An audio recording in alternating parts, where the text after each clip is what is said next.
Hey there, welcome back to the podcast. A couple of things. First off, this is the first episode on Spotify that also has a video to go with it, so you can actually watch the podcast. So if you're not watching on Spotify, you're just going to be hearing the audio, but if you're on Spotify, you can see me right now. That's kind of new. Let me know what you think of this. In this episode of the podcast, we're just going to be replaying a YouTube live event I just had. I just finished the stream 2 seconds ago, and now we're going to play it here on the podcast for anyone else who wants to listen to it after the fact. Fair warning, this episode is about 2 hours long, so buckle up. And this episode is all about Black Friday, all of the new deals that are coming out right now on fitness tech and running gear. But I also take Q&A from the people in the live chat during this live event to talk about other stuff, where we just talk about GPS watches or running or shoes, all kinds of stuff. I think we kind of cover all the bases in this one. And with that, I hope you enjoyed the episode.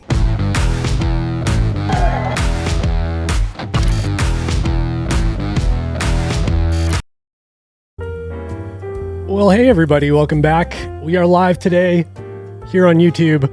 I hope you like the holiday music I've got going in the background right now. Really cheesing it up today. Check out the shirt, check out the music. Oh, we're doing it. All right, so I'm live today because obviously it is Black Friday, and there's a lot to talk about. There's a lot of deals out there, and I want to talk about the deals, but more importantly, I want to answer some questions.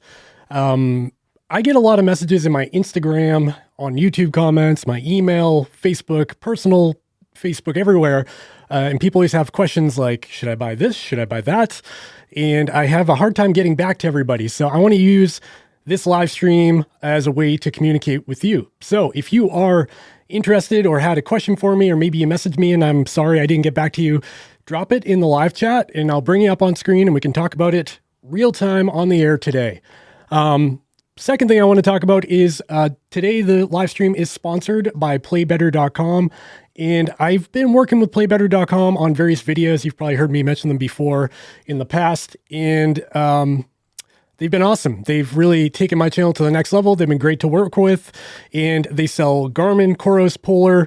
They also sell golf stuff if you're into that. They have free 2-day shipping, and they have a no-hassle 60-day return policy that's been extended into 2022 for the holidays. So check out the links in the description if you're interested in picking up anything I talk about today, because odds are Play Better will have it. And they're actually selling my hat now. You can buy like a Venue 2 with my hat, and I thought that was pretty cool too. So if you're picking something up, you can bundle it with a Chase Summit hat, which is awesome.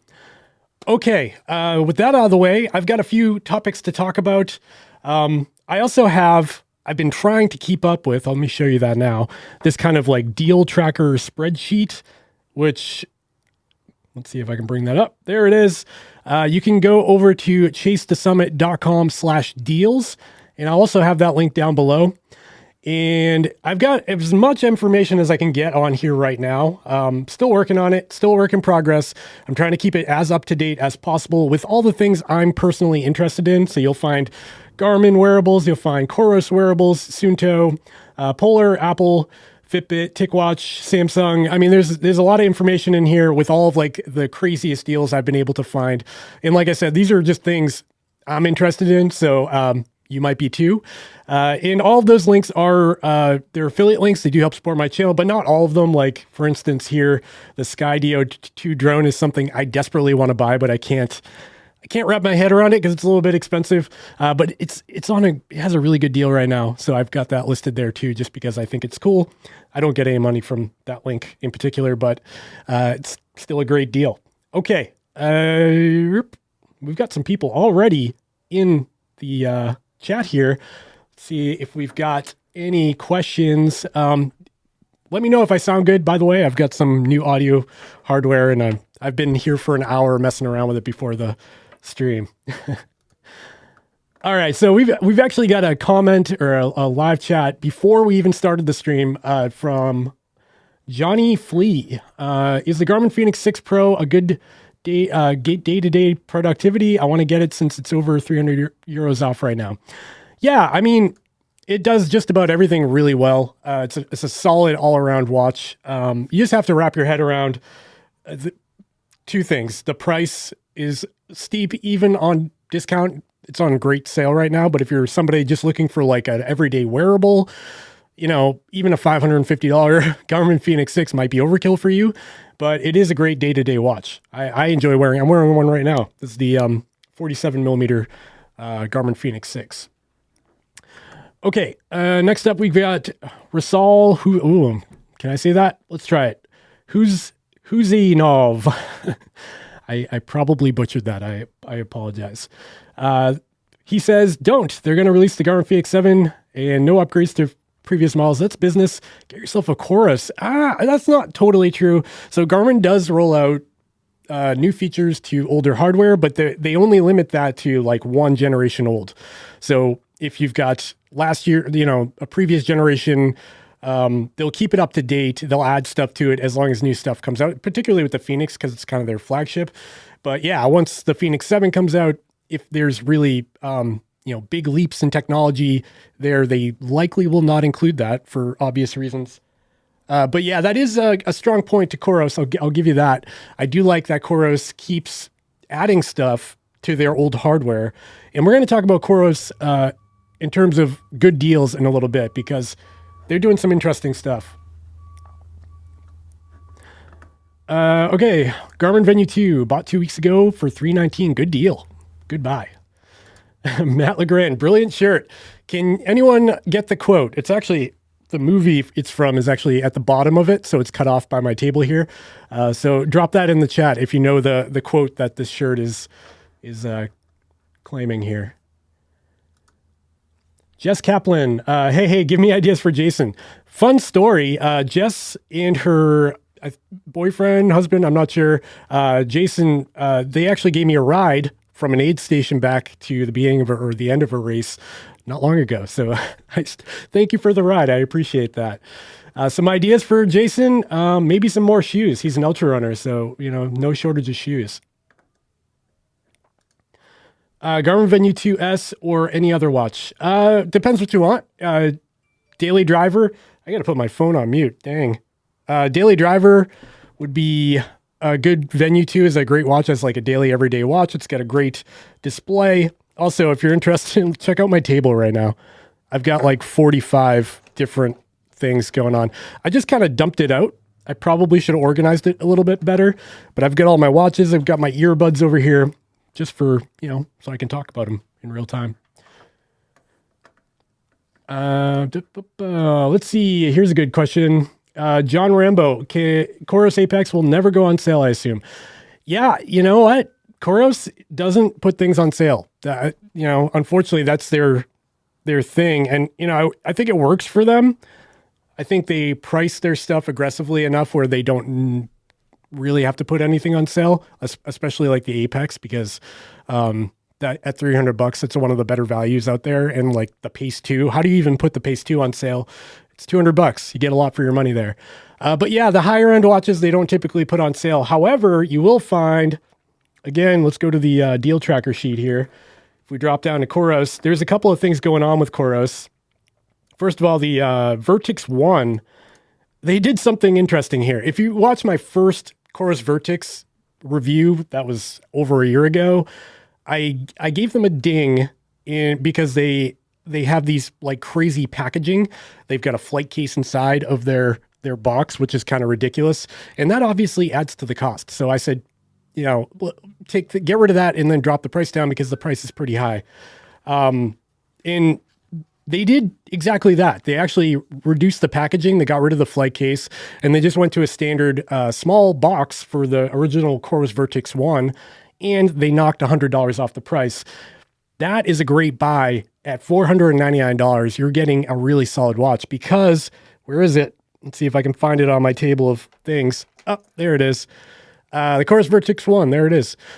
What's awesome about the Vertix 1 is that, you know, just like Coros is used to, they added, oh man, I'm messing with my cameras too much. They added mapping to the Coros Vertix 1 and they added some new features to it, which is, you know, why I like Coros. They really listen to their users and they add stuff to older hardware and they made the Vertix 1 cheaper. So that's just a great buy at this point, I think. Even though that wasn't your question. I'm going to move the chat down a little. There we go. We got Realme, Garmin Fenix 7. Any news? There's a question I get all the time. No, unfortunately not. And if I had any, insider knowledge, I wouldn't be able to share it. I can tell you I don't. I've asked them because we all kind of want to know. But right now, yeah, it's weird. I can only assume there's some supply chain issues with Garmin, maybe that's preventing it from coming out. Your guess is as good as mine. But I really thought we were going to see something for the holiday season this year. Unfortunately, nothing yet. Stephanie Lopez, hey Dave, hope you had a wonderful Thanksgiving. I did. We spent it over at my wife's parents' house, and the kids had a blast. We ate a lot of turkey, and little known fact, my dad makes the best meatballs and brings them to our Thanksgiving every year. So he's the meatball guy. Matt LeGrand, sadly, if Dave knew anything about the Fenix 7, he wouldn't be able to talk about it. There you go. Question answered. And I really don't. If I knew something and I was hiding, I'd be like, I'd just probably not show that on the screen. So, but people ask all the time. I know everyone wants to know where that Fenix 7 is. Hello, Dave. Should I buy the Fenix 6 Pro at $450 or wait for the, is this going to be the trend of the live stream? Wait for the Fenix 7. It's up to you. I mean, the thing about this, so you can look at this two ways. The Fenix 7, or whatever they call it might not even be called a 7, right? That will definitely be an awesome device and have new features and probably better battery life. Who knows, right? It's going to be great, but it's going to be expensive. It could be even more expensive than what we're seeing with the Garmin Fenix 6s at retail pricing, standard MSRP pricing. And at that, if you think about that, a Garmin Fenix 6 Sapphire is $850. So say a Fenix 7 Sapphire comes out at $900, they mark it up $50 for incremental updates or whatever. So you're looking at a $450 Garmin Fenix 6 or $550 Garmin Fenix 6 Sapphire right now on sale, or a $900 device. That's almost twice the price. Will it be twice as good? Your guess is as good as mine. But I'm probably going to say no. I mean, I think what we'll see on the Fenix 7 is probably the new heart rate sensor that's on the Garmin Venue 2, if I can find it on my table here. We'll probably get that new heart rate sensor. There it is, with the Elevate 4.0 on the back, which has treated me well so far. And we'll probably get some other new doodads and widgets. But will it be twice as good as a Fenix 6? That would be a tall order. If it was, it would be the most amazing watch ever, because the Fenix 6 is pretty awesome already. So yeah, it's hard to say, but if you need something now, I always say just buy now, right? Because if you wait and you're messing around with you got a Garmin 45 and you run ultras, for instance, and your battery's dying and it's just super frustrating, the Garmin Fenix 6 is going to feel like a massive leap upgrade for you. So it's still worth it. For a skier in the winter and a cyclist in the summer, would you recommend the 455 or the 245? I don't think the 55 has ski profile, but the 245 does. That's a good question. I actually don't remember if the 50, I got it right here. Let's take a look. Real time. Activities, run, high intensity workouts, other Yeah, no skiing on the 55. The 245, I believe, does, but I will confirm at this very moment. That's the 245. Luckily, I charged all these. You should see what it's like to charge 30 different watches at the same time. We've got cardio, Pilates. No, no skiing on either one, which isn't surprising. But you can make a custom profile on the 245 if you want to have skiing. I'm right. Yeah, no skiing on the 245. You got to jump up to 745 or above to get that skiing profile. You could just put it in walk mode if you want to get like a general idea of your GPS track on the mountain. It's not going to give you your runs and all of your data that you would get from that ski profile. I think the Venue 2 actually has skiing, doesn't it? Where is it? I just had it. There's too many watches. I should have organized this better. Anyways, now I'm panicking because I'm live trying to find a watch on a table full of watches. Oh well. Yeah, so the ski profile is not on the 55 or 245, sadly.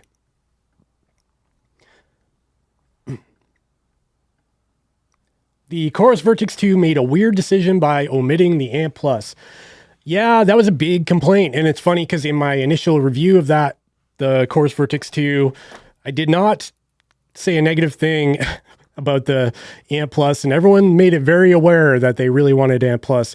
And that's mainly because I'm a runner. And honestly, I think that's kind of where they're targeting the Vertex 2 because of the crazy long battery life. They're really like saying this is the ultra runner's go-to watch. And I think it kind of is. It's really amazing for ultra running. But yeah, no Amp Plus. And I have to wonder if there was some hardware limitation, like the packaging of the printed circuit board inside here. They've only got so much real estate. They got to jam a big battery in there.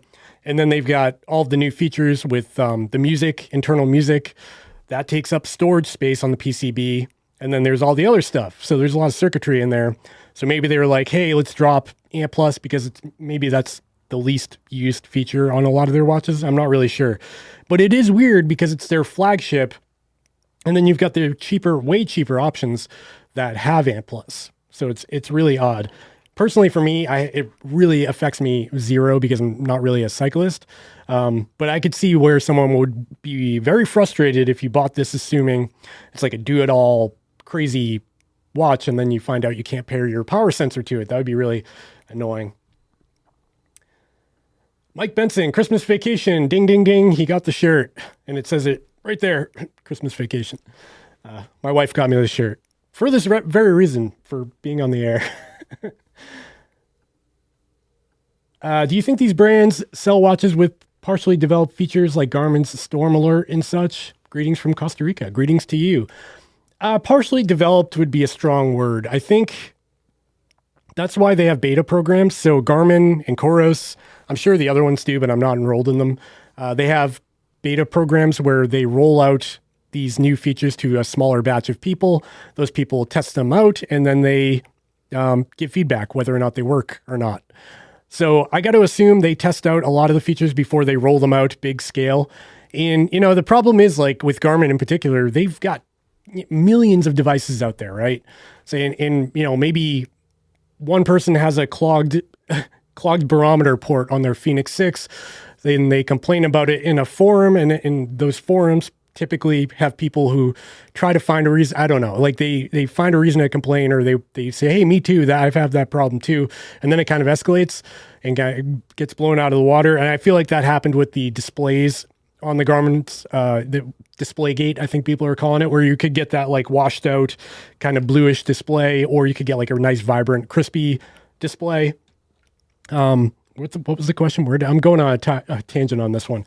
To answer your question, no, I don't think they release partially developed things. I do think if you're downloading beta firmware, it's not going to be fully fleshed out. So just be aware of that when you're, getting into it. Dean Luffs, thanks for your great channel. I picked up a Phoenix 6X based on your input. Awesome. I hope you're enjoying it. Garmin Phoenix 6S Pro or regular size. That is a debate I've had personally. And I've got a whole video called the Garmin Phoenix 6S is the best Phoenix 6S or the best Phoenix 6, because for a while there, I liked the smaller size. I got one on the table, right? Yep. I got a Phoenix 5S. So here's a 5S, and then I'm wearing a Phoenix 6 regular, middle of the road 47 millimeter version. And I've got 165 millimeter circumference wrists, if you're interested. So it looks pretty good either way for me. I can pull either one off. But yeah, the Phoenix 6 definitely chunkier, but I find myself wearing this again regularly. Not sure why. I like the bigger screen. I think what led me here is I wore the Garmin Enduro for a little while for testing. Then I wore the Chorus Vertex 2 for a little while, and these things have massive screens. And then I was like, oh man, I really like that bigger screen. So a happy medium between those larger watches is the Phoenix 6, middle of the road size. The one thing I'm hoping for in the next version, whatever they call that, is for a thinner bezel maybe. Maybe if this metal part got shrunk down and they made the display bigger. Like if they could fit the Enduro or Phoenix 6X display It looks like they could probably do it inside of the smaller version. That would kind of be the sweet spot, especially if it had still a good battery life.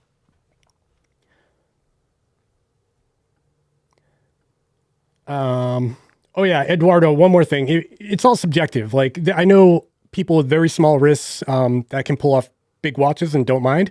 And I know larger people who wear tiny watches because they don't like wearing a watch at all. So I would try out a larger watch before you kind of commit to it. Maybe find a store or find a similarly sized watch in store that you can compare with, because I know they're kind of hard to find in stores. Fenix 6 Pro arrives soon. Awesome. Hope you enjoy it. Real Me says the Course Pace 2 is a good watch. Yeah, the Course Pace 2, in my opinion, is probably the best value on the market. Like, they really packed a lot into this little thing. Like, every little thing you could think of, multi-sport mode, you've got running power on the wrist, you've got a pretty small and lightweight package, really cool nylon band, it looks decent. The build quality is certainly not amazing, but it's, it is what it is for $200. And you just get all that at $199. It's crazy. They really changed the game with this. And this is the watch I typically say if I've got a friend or family that's like, hey, I want a GPS watch. I've got $200 in my pocket. What should I get? I usually say the Course Pace 2 because it's a great value. It's really hard to beat. If you were only a runner, I still think the Garmin 55 it's a great. Oh man, did I lose my camera? No, I didn't. It's still on. Oh, there it is. It's a great option, the Garmin 55, but the Pace 2 does have a few more bells and whistles. In the new firmware update, you can actually control a GoPro with the Pace 2, which is interesting. I can't think of a situation where I'd use the GoPro controls on the Course watches, but maybe if I was ice climbing and I had my GoPro up there and I could just reach down and blink, turn it on, not have to reach up and take my hand away from what I'm doing, that would be kind of cool. Or maybe like a surfer or something might be cool. Chris King says, love the festive vibe. Happy Thanksgiving. Happy Thanksgiving to you. Let's bring back, there we go, that music. You guys enjoying that? Okay, Garmin Forerunner 745 versus 945 LTE. I'm going to say 945 LTE if budget isn't a problem. It does everything better than a 745. It's got better GPS accuracy, even though the 745 is really good. It's got the LTE function. It's got real mapping instead of just breadcrumb. And it's got way better battery life than the 745, which in my opinion is the weirdest positioned watch that Garmin sells because, is this it? Yeah, 745. Because you got the Forerunner 745 here. Right now, I think it's $400 on sale. Again, links in the description if you want to find out. And it's a great watch, but like it's only got 16 hours of GPS battery life. You can barely get through a week on the battery. Good watch. And if you're a triathlete, I'd say this is a better value than most of the competition. But the 945 LTE for $100 more gives you so much more that I would say just go for that if you can afford it. Then again, if size is an issue, the 745 is much smaller, and it does look pretty cool because it does have thinner bezels. So, you got to weigh that out. Need a deal for the Garmin Fenix 6 Solar. There's plenty of deals for the Garmin Fenix 6 Solar right now. You're going to get a big old discount. Let's see. Garmin Fenix 6, we'll go over to Play Better, and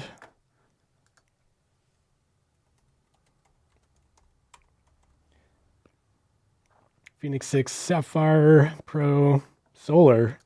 Yeah, so you can get a Fenix 6 Solar Pro Solar for $549 right now, which is crazy. And if you want to get a Chase the Summit hat, you can also bundle it. Right there. See that? Bingo. Get the whole spiel with a Chase the Summit hat. Great deal. Back to me. Got to remember to switch the cameras. Is the Garmin 245 Music worth it, or should I go for the Fenix 6S? Again, this really comes down to your budget. The Phoenix 6S does a lot more. You get similar battery life. You get full-blown mapping with routing and navigation and points of interest support and all that.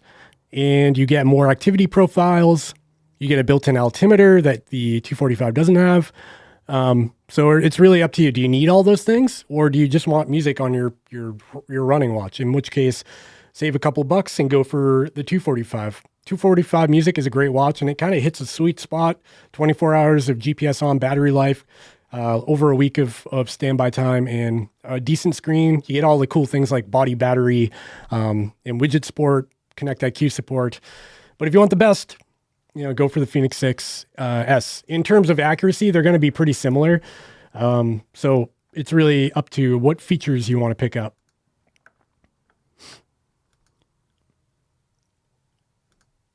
Is the Garmin Phoenix 6 really worth the money? It depends on what you do. If you're in the market for like an Apple Watch and you just want something to read your text messages and respond to emails and things like that, no, it's not worth the money. If you're a triathlete, a hiker, an outdoorsy person, somebody who trains hard and you want some training tools on your wrist, somebody who has a training plan they follow and you want to be able to follow that on your wrist, and you just want something that shows you information at a glance without having to dive into apps like you do on the Apple Watch, I say yes, then it's totally worth it.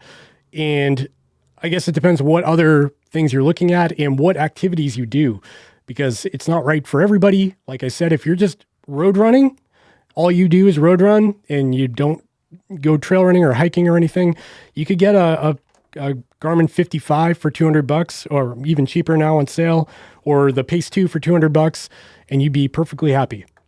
The Phoenix 6 is really, it's all the other stuff, the navigation, music playback, the barometer built in, the altimeter, all the training tools, the sleep analytics, all of that is what you get with that extra money. So question, I recently purchased an iPhone and I'm new to the Apple world. I was thinking about buying the Venue 2S, but I'm not sure if I should just buy an Apple Watch instead. What is your opinion? It's a really tough call because I like both a lot. The Apple Watch Series 7 I've got here is a fantastic watch, and the Apple Watch SE, which I don't have here, I do have somewhere, is a great watch as well, and that's actually on sale. So the Apple Watch SE is down to $219 today. Again, links down below. And then you've got the Venue 2, which is also on sale. Now, between these two, I would say if you're mainly a fitness-oriented person and that's really all you care about, I would still go with the Venue 2. You get way longer battery life. You still get a really nice, vibrant screen. Oops, started recording a run. And you get a lot of those fitness features like body battery and pretty accurate GPS, pretty accurate heart rate. And that's all just comes right on the watch. You don't have to do anything else. On the Apple Watch, if you want to track your HRV, for instance, for recovery and stuff, you're going to end up downloading a third-party app, which there's a lot of good ones out there. If you want to track your sleep in more detail, again, you're going to download another app because the built-in sleep tracking on the Apple Watch isn't my favorite. There's better apps on the market that do it better. I just feel like there's more like customization you need to do to get the Apple Watch to where the Venue 2 is out of the box.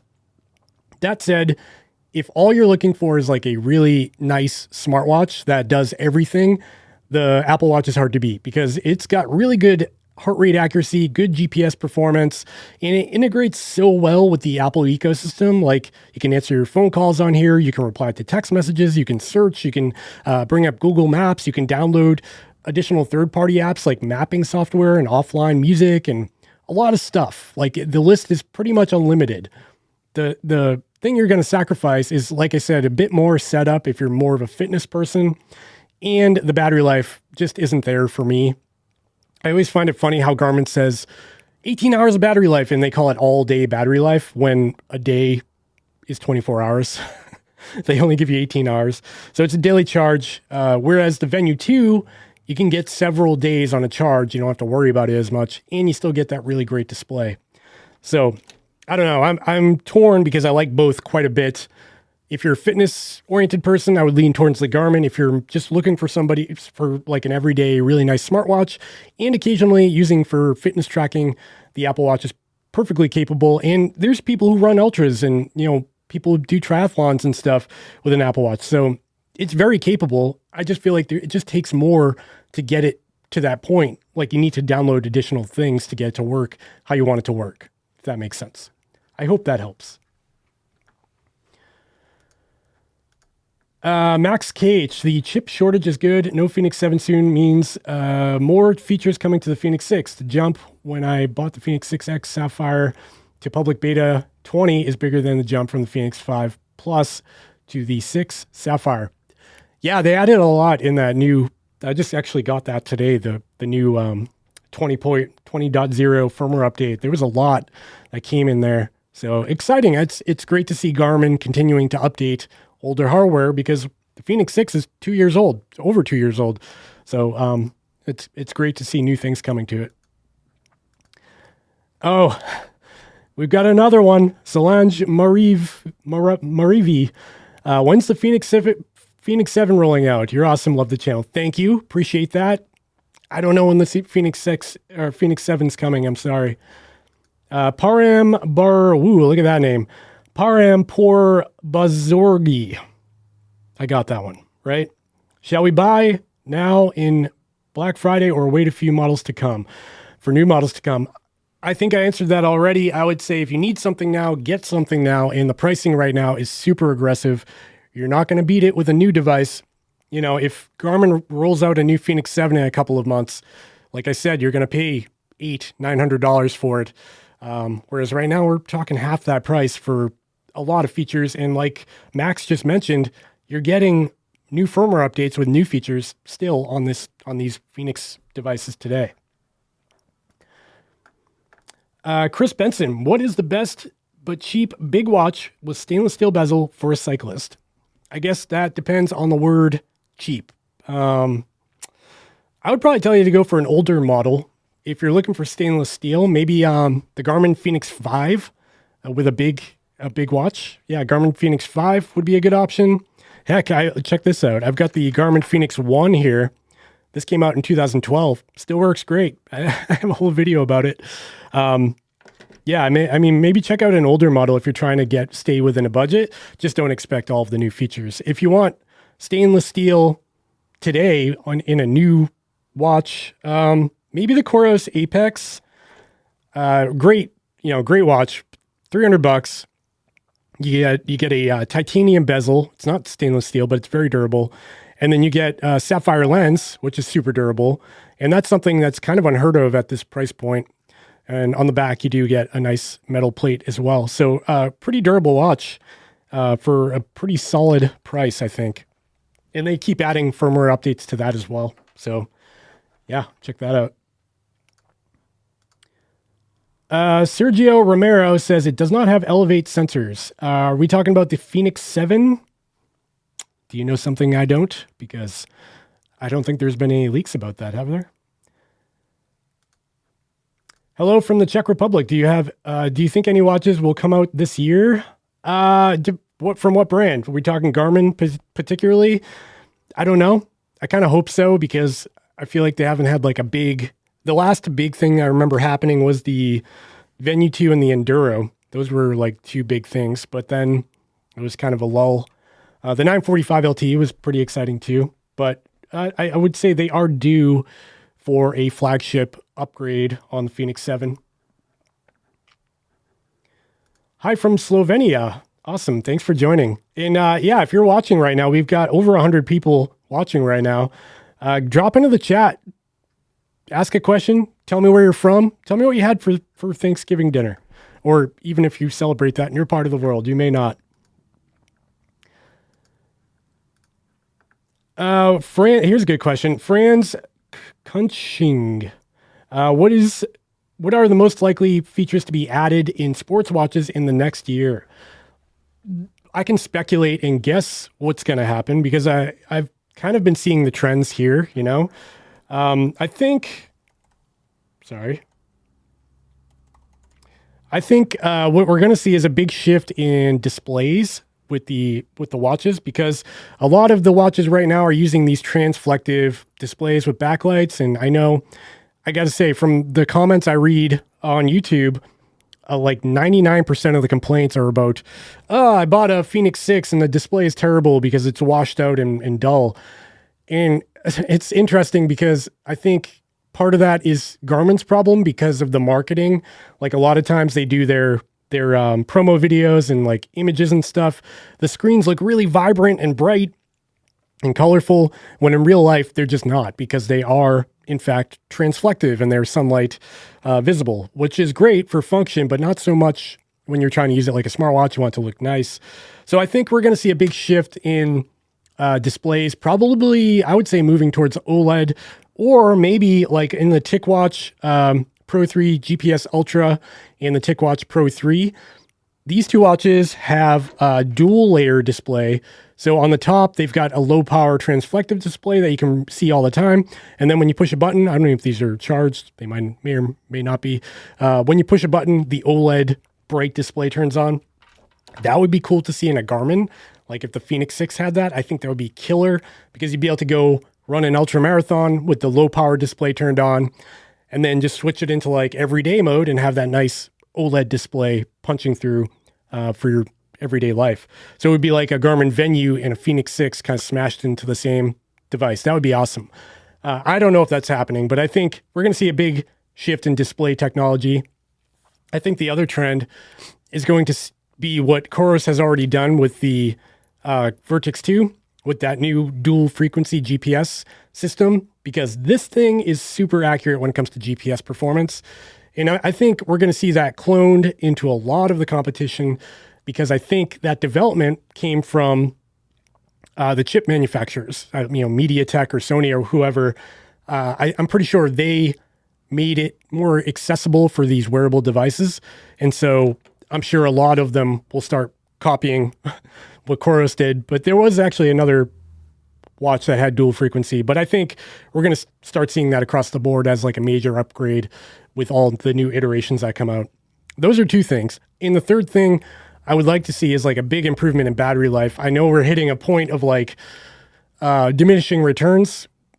There is a certain point where we're, the battery life peak is going to like trend off a little bit. But if we could get battery life we're getting in the Vertex 2 in something with an OLED screen that's a little bit smaller. I know there's a lot of physics there, but that would be crazy. So I'd love to see that, but who knows? That's my guess. Hey, from Hershey, PA. Hey, thanks for joining. Big up from the Caribbean. Hey, it sounds nice there. I wish I could visit. It's a lot colder here. Hey, from Germany. Thanks for joining. Great sounds, even better picture quality. Thank you. Appreciate that. Good information about to upgrade from the 245 Music to the Phoenix 6 Pro Sapphire and look for a good deal. Yeah, there's lots of good deals out there. There'll be no shortage. Check out the links in the description. Check out the deal tracker page on my website. Coros trade-in sounds like the way to move up with the Vertex 2. Yeah, that's another thing that's pretty interesting. I'll bring that up on screen. So if you don't know, you can actually go down to the Coros section of my deal tracker here. And you see here, this is not an affiliated link. Like I don't make a commission off this or anything. But if you click on this button here, you can go to the Coros trade-in program and you can fill in all your information. And then down here, it asks what watch you're trading in. It could be a Garmin, a Suunto, Polar, Apple, Fitbit, or Coros. Or you could say it's not listed here. It could be anything. And then you want to tell them the condition of it, upload a picture of it, and they'll get back to you and let you know what your watch is worth as a trade-in towards a new Coros.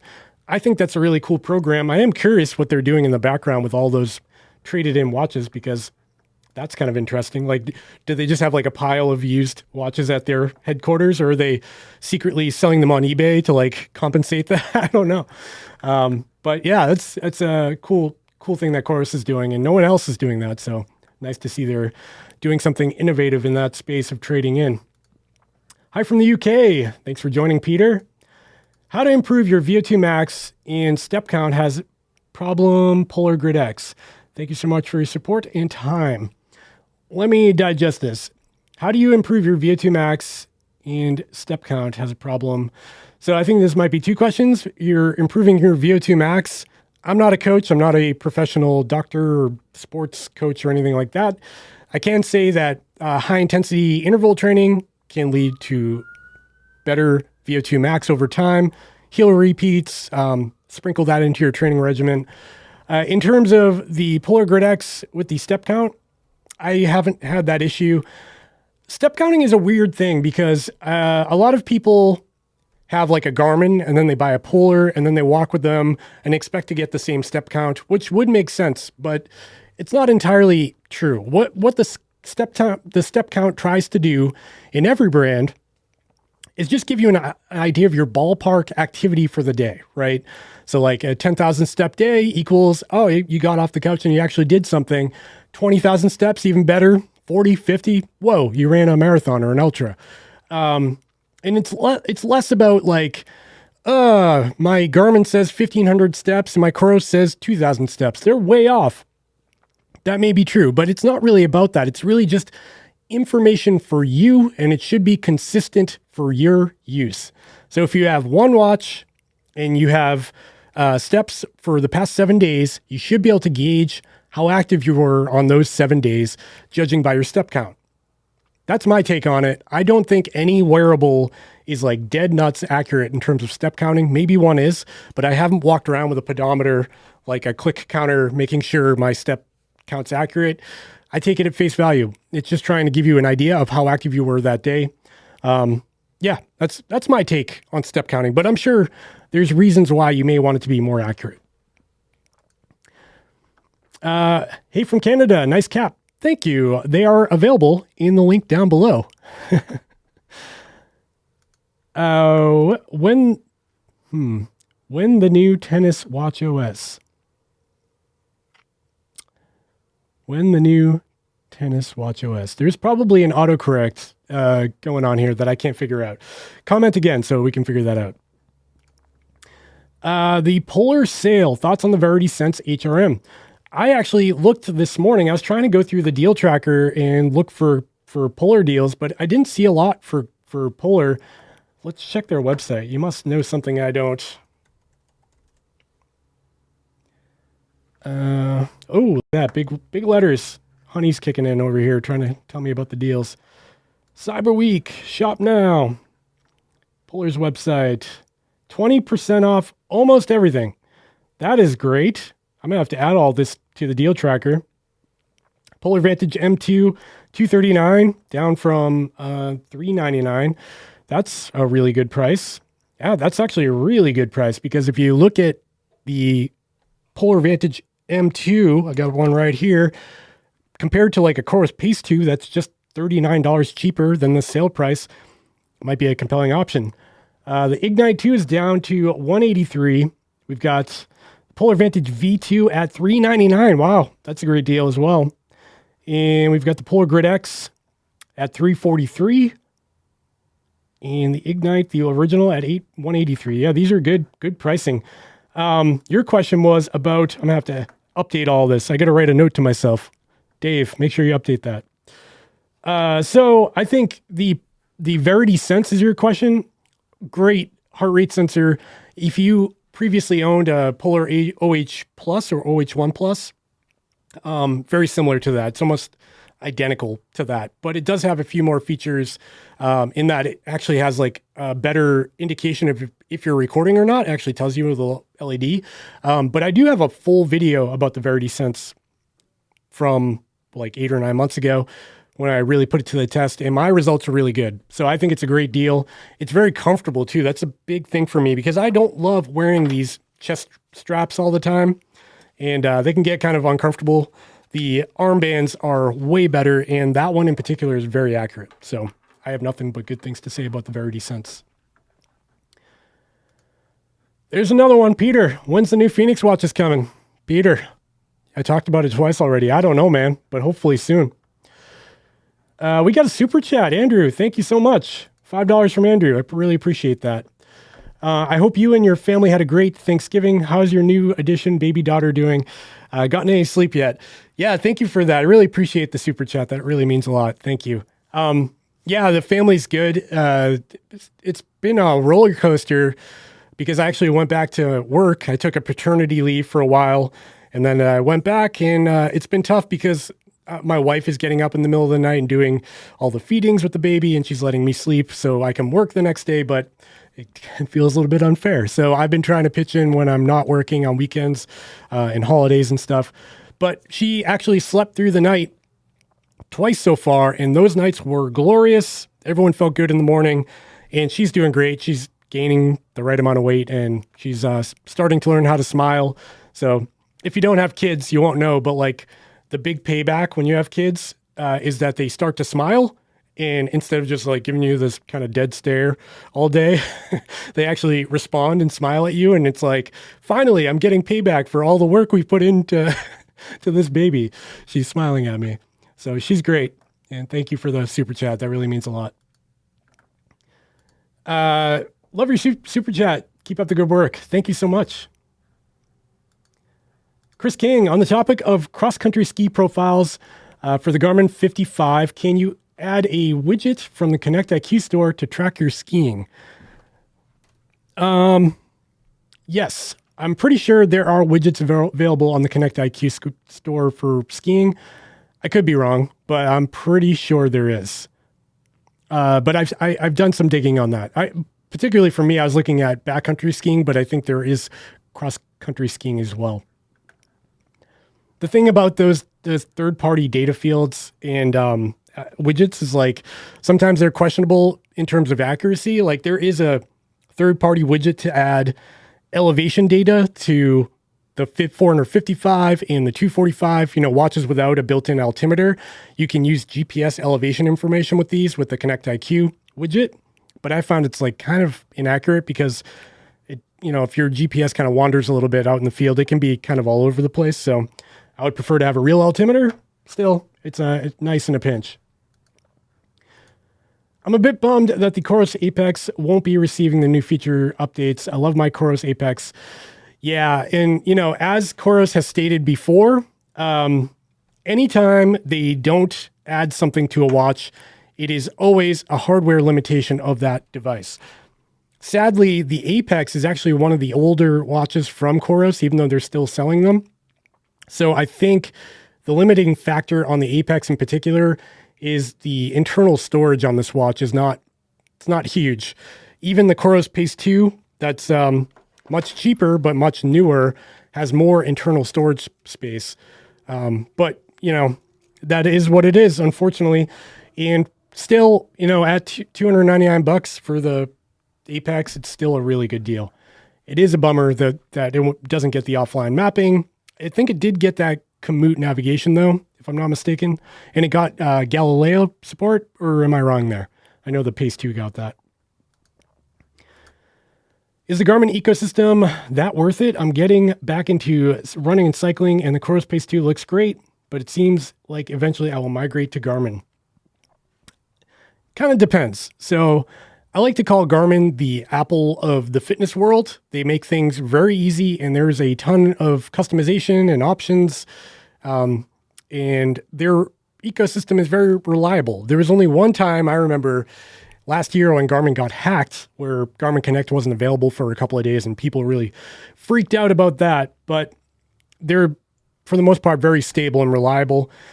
The other ecosystems are very good as well. I'd say my second favorite might be Polar Flow. They have a great web environment. The phone app works great. And then I really like the Coros app too. The Coros system has come a long way. That app, they've polished it. They've added a bunch of features to it. They added strength training and training plans, and the new Evo Labs for training tools and training load. So they're all really good. It just kind of depends how I feel like Garmin's more for like the nerdy, gadgety person, because you can really tweak and install third-party things and do all kinds of stuff, where I look at Coros as like, take it out of the box, go for a run. That's really how they designed it. Take it out of the box, put it on your wrist, go for a run, or get on your bike, or go for a swim. It's not about like setting it up and going through all the screens and fiddling around too much. So, I'll put like Suunto in that bucket as well. They're very simple. Polar's kind of in the middle. There's a little bit of customization there.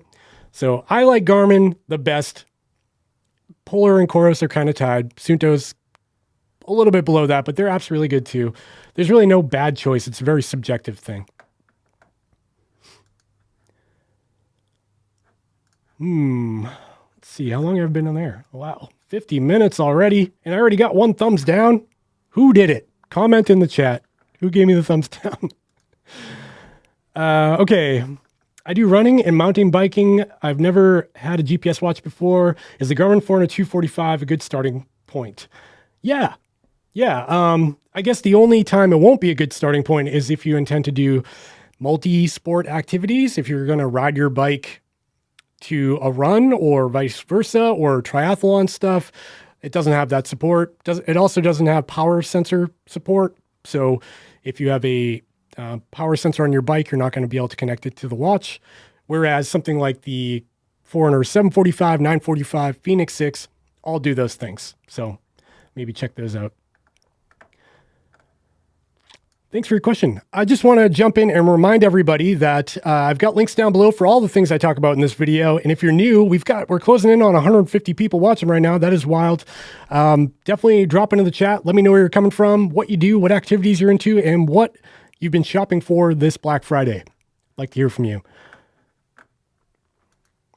Also, make sure you subscribe to the channel. I would love to hit, my goal was to hit 50,000 subscribers before the end of the year. I'm awfully close. I think I'm at like 47,000. So if we could pump those numbers up, I would certainly be thankful on this thankful holiday of Thanksgiving. That was a lot of thanks. Not desperate or anything, but click that subscribe button. Okay, Luke Peck. Would you select the 945 LTE over the 945? Is it worth $50 more? Yes. $50 more is nothing for the features you're getting in the 945 LTE. Even if you don't intend to use the LTE function, I think they made everything a little bit better. It's got a better heart rate sensor. I've gotten better GPS data out of it. The CPU in it seems a little bit snappier and quicker, like the mapping feature, things load a little bit faster. For $50 more, it's a no-brainer to me. Get the LTE all day, definitely. So, hope that helps. All these new fitness watches are making my old Forerunner 35 upset. I'm sorry. There were so many of them. But if you're happy with your Forerunner 35, man, just keep going with it. Nothing wrong with that. Scott Scoots runs, Course Apex or Apex Pro. Now that decision's become a little bit harder, or easier rather, because like we just talked about, the Apex Pro got Coros's mapping function. So there's actually a base map on the Apex Pro, where previously it didn't have that, but the Apex didn't get that feature. So I think between the two, I would go towards the Apex Pro because you're going to get mapping, longer battery life, bigger screen. There's a lot of pros there. And I think I have a suspicion that the Apex Pro is going to be supported longer than the Apex because, like I said, the Apex is one of Corus's older watches. And so it's got limited storage, CPU power, all of that stuff. Still a great watch. Nothing wrong with it. The only reason I'd say don't get the Apex Pro, do I have any? Oh, there it is because the Apex Pro is quite a bit chunkier than the Apex. You can see here, Apex on the left, Apex Pro on the right. They look similar, but I'll tell you, when you wear them, you can feel the extra heft. I think it's more in the thickness on the Apex Pro because it is a thicker watch overall. Hope that helps. I'd say if you can swing the extra money, the Pro is worth it. Anyone have an experience with the TicWatch E3? How's the LCD display under sunlight? I want to use it as navigation from a smartphone while driving scooter in Southeast Asia. So the TicWatch E3, I've got one somewhere on here. Probably scratching all these displays while I slide them around the table. TicWatch E3, here it is. Great watch. I have a full review about this. It is an LCD display, so you're not looking at an OLED on this guy, but it is really bright, and I did not have an issue looking at this. Is this charged? Probably not. I did not have issues looking at this in direct sunlight. Hey, look at that. We do have a charge. So decently bright, you can see there. It's definitely not on the same level as like an Apple Watch or even the TicWatch, the big brother, the Pro 3 GPS or the Pro 3 Ultra. But it is quite bright and usable even in direct sunlight. Quickly, I do want to show you one thing I saw this morning that's a great deal today. Switch to that. Bingo, bango. Let's go down to the bottom here. TicWatch has a really good sale. Where is it? TicWatch here. So you got $60 off on the TicWatch E3. That brings the price down to, drop that, click that button. That brings the price down substantially, $139.99 for the TicWatch E3. That is crazy. That is a great Wear OS watch with a really powerful Snapdragon 4100 processor. So it's got no delay, super fast. And then if you go up to the Pro 3 GPS, that got really cheap, $100 off, $199 for the Pro 3. And then for the Pro 3 Ultra, I think it's $249, so $50 more. All the TicWatches are on sale right now. So if you're on the fence about one of these, now's the time to check it out. Really good deals going on there. Okay. So to answer your question, I would say that it's the display is pretty good. I've never driven a scooter trying to navigate by it. That sounds kind of scary, but it might be good enough. Maybe if you like strap it to the handlebars or something. What is the cheapest way to do running watch without phone, listen to a podcast, skip back 15 seconds via headphone button, transflective display? Probably the Garmin Forerunner 245 Music might be the best way. Or actually the Apple Watch, if you have an iPhone, the Apple Watch SE is on sale right now for $219, which is a great deal. $219. Hard to beat that. But other than that, yeah, I'd say it's between the Garmin 245 Music or the Apple Watch SE would be probably the cheapest. Or even the TicWatch E3, like we just talked about, $139 for that. And that can play Spotify offline. That's tough to beat. Yeah, $139 with music playback. Okay, Sasha, for starting out, is it worth the Forerunner 55? Yeah. Like I said before, I would say if you've got money for the Forerunner 55, look at the Pace 2 because as a sports watch, the Coros Pace 2 does have more features. It's a better value, but the Forerunner 55 does have a lot of nice features that the Pace 2 doesn't have. It's got better smartphone integration, ties into Garmin Connect. So if you do decide to bump up to a Fenix 6 someday, you'll have all your historical data already in there. So I'd say the 55 is a good watch. Just don't expect triathlon mode, super crazy accurate heart rate or GPS performance.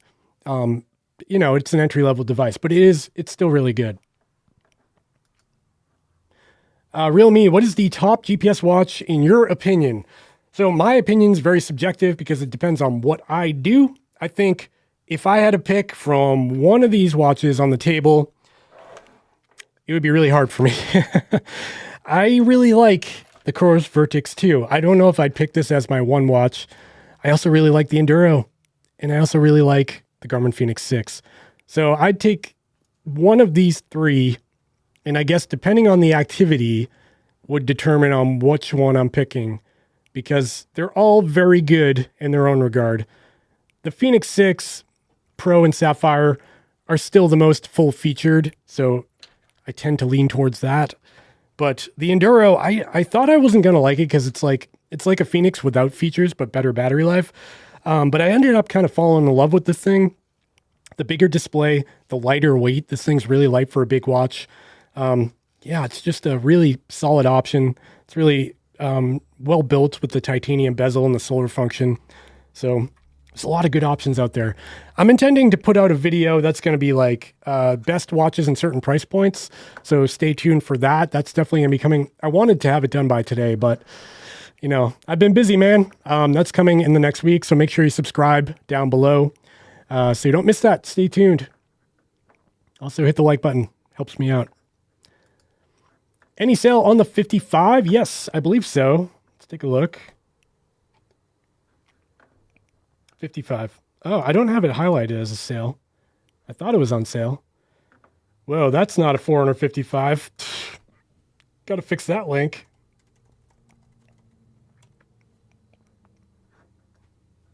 Oh, look at that. Yeah, it's like the one Garmin that's not on sale right now. Weird. Huh. But you can get a Play Better bundle with a battery charger. It's kind of a good value. Or you can get the Chase Summit hat. Shameless plugs left and right today. I have a small wrist, and I think the Fenix 6S feel the best, but I want a watch that has 30 plus hours in GPS time. Thoughts on getting the Fenix 6 as a bigger trade-off? Yeah, I mean, I battled with this myself. I personally wore the Fenix 6S for a long time. Really like the size of the Fenix 6S because it's still has that like premium heft. It feels like you got your money's worth from the Fenix 6S. But like you said, it is limited in battery life, and it would be nice to get, like you said, 30 plus hours out of it. You won't though. Even their advertised 25 hours of battery life is hard to get in GPS mode. So, I would say if you're really after battery life, stepping up to the Garmin Fenix 6 might be a good option. But if you're worried about size, maybe consider the 945 LTE that I have here. So if you compare the Fenix 6 and the 945 LTE side by side, they look pretty darn similar. But I can tell you in person, the 945 LTE feels much smaller because it's way lighter. This is like 53 grams compared to like 70 grams or something. So you really feel that on your wrist, and it just feels lower profile as well. And not only that, with the 945 LTE, you also get the newer heart rate sensor on the back, which is really accurate, really good GPS performance. And the Garmin Fenix 6 has been known to be like mediocre in those departments. So maybe check out the 945 LTE as an alternative to a Fenix, because they're basically the same. You get mapping, music, Wi-Fi, just in a smaller case that's made out of plastic that's lighter. Max KH, are you a fan of regular smartwatches coming from a G-Shock Gravity Master? Could only use a Fenix 6 Sapphire or Vertex. Is it just me, or is the durability and stamina such issues for smartwatches? I like regular smartwatches too. Like I really like the Apple Watch Series 7. I wore this for a while, still wear it all the time. And surprisingly, these things are actually quite durable, despite not being like ruggedly tough for, it's when you compare a G-Shock, where's the big one? I've got the G-Shock GSW, there it is. You compare the GSW H1000 here on the right. This is the chunkiest watch I have. This is a Wear OS device, and I think it weighs, I want to say 105 grams. Next to the Apple Watch, it's crazy. You could fit an Apple Watch inside of this thing. And yeah, the GSW H1000 is going to be more durable, like if you bash it off a rock. But I got to be honest, the Apple Watch is no slouch. It's pretty durable for most things, unless you are, maybe you're rock climbing and you're like sticking your hand in a crack or something. I don't even know if the GSW would hold up for that because you're actively abusing it. So it really depends on what you're doing. I think for most people, you're never going to damage an Apple Watch. They're really durable. Even the TicWatches are really durable. Yeah, I like them all. They all have their place. Is the Fenix 6 base worth it, or pay more for the Pro? I would personally pay more. I don't see a big reason to go for the base model unless you really, really like how they look. I would say the money would be better spent on like another model, like a Forerunner or something, because you'd get more features for your money just at a, less build quality. The base model, there's not a lot going on there. It's really nice and ruggedly built, but you don't get the mapping or the music or all the other things. I really like the mapping. So for me, I would always pay up to get that mapping function, especially on sale right now. I think the price is $100 difference. Yeah, I mean, and you got to think about Garmin's actually hold pretty decent resale value. So if you do upgrade down the road, I think a Fenix 6 Pro would be easier to sell than a base model, because I don't know how big the market is for that base model right now. Ultra Dad, Dan, thanks for joining, man. Happy Thanksgiving. Any info on camera equipment deals today? Thanks again for the great content. Yeah, let's bring back in some holiday. There we go. This makes me feel better every time I turn up the holiday music. Yeah, actually, I was looking out for some holiday deals on camera gear, specifically a lens I was looking to buy. And I was actually looking for another camera body, but I didn't see any good deals on that. Yeah, they're definitely out there, but I didn't dig too deep because I was busy doing other things. But if you find any raging deals on Sony equipment, let me know, because that's what I use.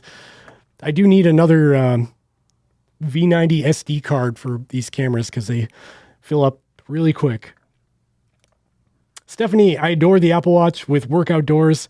$6, it's amazing. Yep, I agree. I think if you have an Apple Watch, you would be doing yourself a disservice by not buying Work Outdoors. For $6, you get a really functional app, customized screens, and you can actually have a map on the Apple Watch, which is really cool.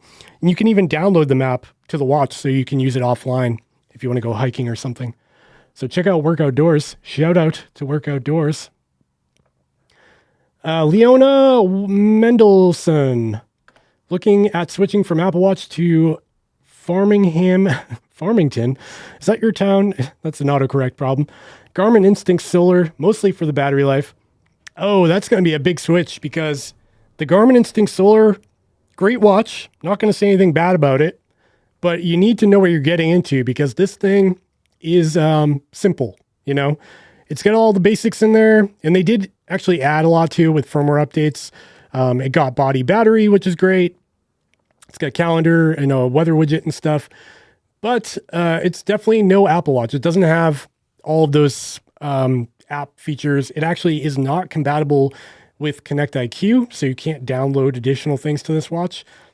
That said, if you know what you're getting into and you really just want like a rugged, do-it-all GPS tracking device with decent navigation tools and a lot of fitness tracking tools and the weather and the sunset and sunrise widget, this is a great option. And at today's price at $250 is a crazy good deal. So I would highly recommend it. But again, if you love an Apple Watch, it's going to be a big shift, I think, for you. Hope you like it. Hi from Venezuela. Nice job. Keep doing that way. Thank you very much. Appreciate that. Garmin has too many software bugs compared to Apple Watch. I really don't have a lot of issues with my Garmin's. Like all of the modern ones that I've been messing with, I can't think of a time where something has crashed on me or I lost a run. Yeah, they've all treated me pretty well.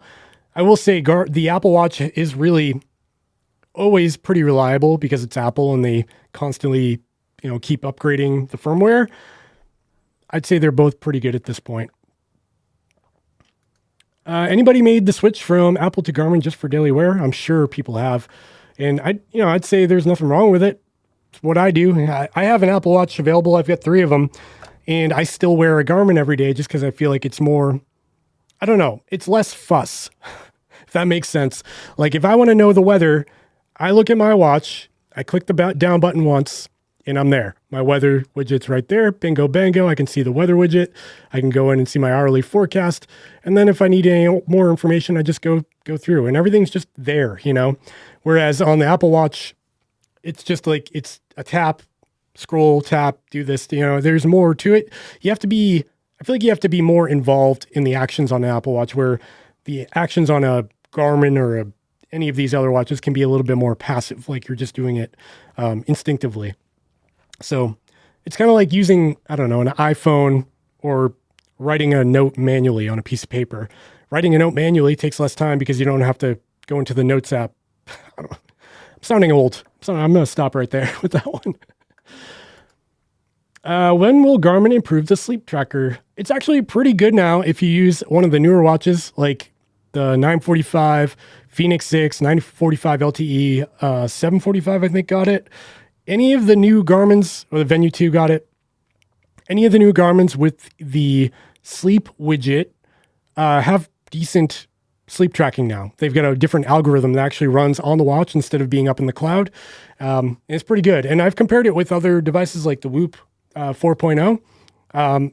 And my Garmin Fenix 6 was actually pretty in line with the Whoop 4.0, which is really good at sleep tracking. Oh yeah, I've got another thing I want to tell you about. I don't even know if I added to the deals list here. Oh yeah, I did. Let me show you. So this is, oh, maybe not.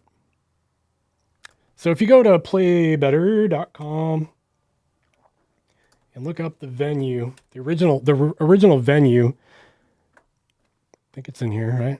There it is. So Playbetter has a stock of Garmin Venues, the original, which is still a good watch. It's not the Venue 2, it's the older one, but it still has that OLED display, really nice display. They have a stock of these, and they've marked them down to $199 from $399, which is a really good deal. So if you wanted a smartwatch with an OLED display, nice vibrant display to read your texts and look at your weather and stuff, the Venue is still a good option, and at that price, hard to beat for $200. So that's something I forgot to tell you about that I want to tell you about. Let's keep going, shall we? How long am I going to be on the air today? We were over an hour, but we still have 120 people watching, so I'm going to keep going. Does the 945 LTE get some updates? Yes, that's still actively updated. Is it possible to play navigation with map on the Venue 2 from the smartphone, like GPS maps or Locus Map? You can do third-party Garmin Connect mapping functions, but they're not very fleshed out. It's not like using a Garmin Fenix. It'll get the job done. It's like kind of like using Google Maps, and I think you need an internet connection on your phone to use them. So it's possible, but I wouldn't say it's easy or reliable. So if you want mapping, I would say buy something that has mapping built in. Was waiting for a price drop from Coros. That didn't happen, so I just ordered a Garmin. Yeah, Coros is funny because they're really they're aggressive with pricing. Like the Pace 2 has a great value, but they never go on sale. The only sale they have right now is, again, that the Coros Vertix 1, which is on sale for $100 off because they reduced the packaging. So it's just a smaller box. It's not the big flight case anymore. But you can get the Vertix 2 for $499 now, which is a great deal because this watch has got a bunch of updates. You got mapping on board now. You've got the Galileo support for better GPS accuracy. So great watch. But yeah, it's the only one on sale. Other than that, you can take advantage of their trade-in program we just talked about, where you can trade in an old watch to get a little bit off their new watches. How about a Suunto 5? I don't have firsthand experience with that. I think it looks cool. It's a value proposition. It's inexpensive right now, but I can't comment on how good it is. What's the new update on the Garmin Fenix 6? Something interesting? Yeah, you'll have to look it up. Look up the Garmin Fenix 20.0 update. They added a whole bunch of features. I think specifically a lot in terms of cycling. It has like e-bike support now and a bunch of other stuff. Go check that out. Hi from France. All of my staff at Hossinger Tennis Club say hi too. Hey, that's awesome. You're playing it at your tennis club? I wish I played more tennis. Hi to you. Thank you for watching. Thoughts on the best workout watch you can dress up or down?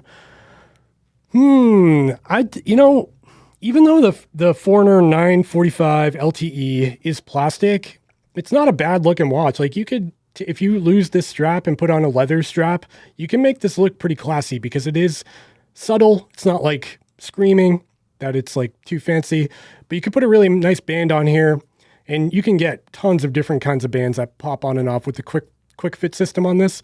So I'd say there's nothing wrong with the 945 LTE, but if you do want to stand out, I think, the Fenix 6, if you put an analog watch face on here and a leather band, this looks really like a top notch. It looks like you're wearing a Rolex or something.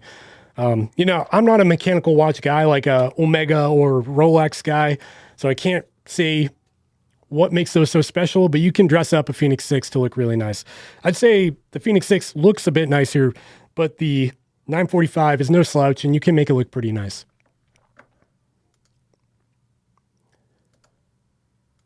How's the Phoenix 6 Pro display? I use glass to read small text on my iPhone, glasses, but don't wear when writing. Is the font size customizable? Yes, to some extent. So if you go in, I can show you in real time. If you go into an activity like treadmill running here, you can go in, you can see how right now I have 4 data fields. I've got my heart rate, distance, timer, and pace. But if I wanted bigger text, I can go into treadmill settings, data screens, and then I can click layout and decrease. I'm increasing now. There we go. So now we have 3 data fields, 3 data fields vertically. Keep going, 2 data fields. And you can see as I reduce the amount of data fields, the text gets bigger. So you can do that. You can just you can make a bunch of data fields with either 1 or 2 pieces of information on it, for what you want to look at a glance. I think 3 is reasonable. It's still pretty big. I like to put on as many as possible, so you can have up to 6 on the Phoenix 6. But unfortunately, the font does get pretty small. But I don't ride often, so it doesn't really bother me too much. I think 3 looks pretty good, though. Hope that helps.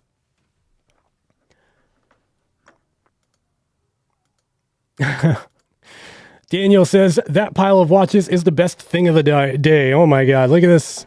Look at this pile of watches we got here. I don't even know how many I have in here. It's probably, I don't know, 30?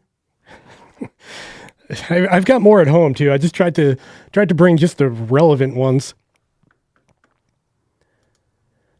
Hey, what do you think about the Garmin 455? I think I talked about it in this video. I like it a lot. If you're interested in it, also look at the Coros Pace 2 because they're both really good. Just picked up my Phoenix 6 Pro. Awesome watch. Yep, pretty awesome. Best fitness watch for indoor cycling metrics. That would be the Kaiser M31i and Peloton. I'm sorry, I don't really know. That's the best. I'm mainly a runner. I'm actually in the market for a new indoor trainer or indoor bike. So I'll probably have some videos on that coming up. But right now, I can't really comment on that. Noah B says, what's up, Dave? Just popped in. Happy late turkey day. What did you end up doing? Yeah, so we went over my wife's parents' house. We ate a bunch of turkey, played Pictionary. Is that the game where you draw a picture and then people have to guess what it is? We did all the classic Thanksgiving things and it was great. We saw a lot of family. We all kind of COVID tested before to make sure it was safe. And yeah, it was great. It was a good time. Leroy, I love your channel. How much cost the Garmin Fenix 6X Pro? Greetings from Holland. The Fenix 6X Pro right now, what are we looking at? $499 on playbetter.com. Check out the link down below. $499 is a great deal for that. That's a lot of watches right there. Sure is. So about the washed out display, Garmin recognizes that it's a warranty issue, at least for the Fenix 6X. I contacted them and they agreed to replace the watch. That's great. That's good to hear. I talked about it with them briefly, like before I really had a lot of videos on this channel, and they were pretty good about it. I think I ended up exchanging one that had kind of a wonky display, but I will say basically all of the recent Garmin's I've been getting have a much better display. I've only got one kind of blue display, and I think that's the, 745 is kind of bluish. You can see there. Not the most crispy, contrasty display on that, but like, to be honest, if you compare it to like a Coros, the backlight, I mean, actually that Apex looks pretty good in comparison to the 745. Let's see, where's another one? Here's the Vertex. So the Vertex is actually a little bit bluer. So the Apex, for whatever reason, probably has a little bit of a nicer backlight than both of them. So yeah, it's kind of luck of the draw. It's a weird thing, I think it's just down to how these things are manufactured, where they get them from, kind of what it is, I feel like my picture just got really like contrasty. Something going on with my camera. Oh, thanks for reading my name. You nailed it. Awesome. I feel like I'm way behind in this chat. I'm sorry. I'm gonna speed up. Let me take this quick. What company did you use to make your website? WordPress or something like Wix? I use WordPress, and my whole theme is like custom built for me. Back in the day, I was actually kind of a developer for WordPress, and I made themes for people. And I don't do that as much anymore, but I'm pretty fluent with WordPress, so I'm comfortable really doing like big customizations to the themes. And it's kind of cool to get into, but I have such like an obsessed, I don't know what they call it, like adult ADHD or something. I don't know. But once I get into something, I get super obsessive about it, and I end up like tweaking it forever. And that goes with my videos and my website. And, I just get like really into editing and designing for the website. So I try to control myself. I just upgraded to the Phoenix 6 Pro from the Venue SQ. I actually love the transflective display over the LED display, always on display, no burn-in, and long battery life. Yeah, that's the thing. Like, I feel like everybody wants their cake and wants to eat it too. Is that the saying? You can't have like a super bright, vibrant OLED display with like crazy long battery life. The physics don't align there. So yeah, I mean, personally, I like the transflective display too, because I'm okay with it not looking beautiful. It's a kind of a tool for me. But I do get why people want that OLED display, because it does look so much better for like daily use and like in the office or whatever. It's just really nice to have a nice crisp display. So different tools for different jobs. I'm curious to see if the transflective displays end up going away someday. I don't know. The indoor lighting on the 6X Pro seems washed out, but looks great outdoors. Yeah. Okay, I'm gonna scroll down. Sorry, everybody. I'm trying to keep up. Scroll down a little bit.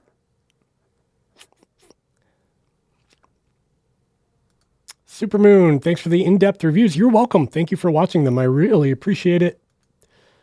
Is there a good watch for cross-country skiing around the price of a Garmin 245?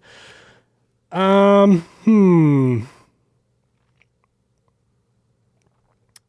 the price of the 245, I would say maybe check out the Coros watches, because those do support skiing, and they are around $300. So that might be a good option for you. Victor says, what's your favorite camera to use on a run? Love the channel. Thank you very much. My favorite camera to use on a run is currently the GoPro Hero 10 Black. That thing is killer. It's just got crazy stabilization, good image quality. The audio quality is surprisingly good while you're running, flailing around with your arms. It's just kind of like, for me, I look for things that take the fuss or the complications out of using them. Like, I always have my phone on me, my iPhone 13 Pro. It has a great camera, but to get it out of my vest, hit record, aim it at me, it doesn't have a front-facing screen, so I end up using the inside camera, and that doesn't look as good. There's just a lot of fuss with a phone, especially if you have sweaty hands or whatever. So just grabbing the GoPro and clicking a button, and it turns on, starts recording. Click it again, it turns off. That is great. The Hero 9 was really good too, but I had issues with that getting stuck and lagging and stuff and freezing. So I don't use that as much anymore. I still own it, but the Hero 10 is my go-to. On that note, the Hero 10 is on sale. You can find it here at the bottom of my deals list here. GoPro Hero 10 Black, $50 off, and the Hero 9 Black is $50 off as well. That makes the Hero 9 Black a really compelling option at $349. And you can get it with the cloud subscription from GoPro for an even better deal. So if you're on the fence for a GoPro, now's the time to get one. Good deals out there.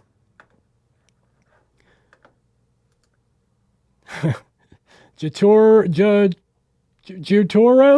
Cujo. That's a cool name. Everyone leave a like. Thank you. Appreciate that. Thinking of buying a Garmin Forerunner 945. I run 10K in about an hour, 6 days a week. That is awesome. Well done. It's a lot of running. I think the 945 will suit you well. Hello, Miguel from the past, watching the live stream 45 minutes behind. Well, when you get to this point, hi, thanks for joining. And I'm way behind too, so I'm going to skip ahead a little bit more. I'll take this one. Have you tried the Amazfit GTR 3 yet? That is a really highly requested watch. Surprisingly, I wasn't really particularly interested in it, but I think I might buy one just to test out. I don't have one yet, unfortunately. Sorry. Can you do a Chorus Pace 2 versus Instinct video? Love the channel. I'll put it on the list. I got to say, that one's kind of a stretch because they're so different. Like, the Pace 2 is really a running watch. If you're a runner, mainly on roads, you don't need much more than just something to track GPS, and you want good battery life, get a Pace 2 for $200. You will be very happy. Now, the Instinct Solar is a little bit more complicated because it doesn't have any training tools. So there's no training load, training focus, VO2 max. I think it does have the recovery visor, but that's kind of it. It's mainly designed for like hiking, orienteering, climbing, navigation. Even though it doesn't have maps, it does have breadcrumb. And that's where it does have an advantage over the Pace 2 in that it has navigation features, which are actually pretty good. And Pace 2 has none at all. So if you're mainly an outdoorsy person, a hiker, trail runner, someone who climbs or just goes camping or whatever, you'd probably be happier with the Instinct. If you're a runner, I would still say get the Pace 2 because it has way more features. And if you want a little bit of both, maybe check out the Coros Apex because that kind of bridges the gap between the two. Hope that helps. Excuse me. Losing my voice. I don't talk this much. I know it's not a fitness watch, but do you have an opinion on the Oura Ring 3 Gen 3? That's funny. I get this all. My wife asked about the Oura Ring this morning. She's like, hey, have you heard about this thing? Apparently her friends were talking about it. I don't have one, but I'm going to get one because there's a lot of people talking about it. And I really want to get to the bottom of what that thing's all about. From what I understand, it's very similar to the Whoop Band, which I just reviewed a couple of days ago on my channel. And it seems really interesting. I know Ray over at DC Rainmaker just reviewed it on his website, so go check out that. But yeah, it's something I'm going to try to get in the house to test it out.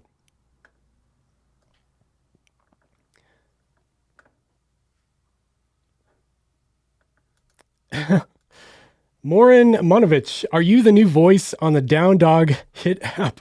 Sounds just like you. Nope. I got to download that app now because if I sound like it, maybe I have a future in voiceover work. It's funny.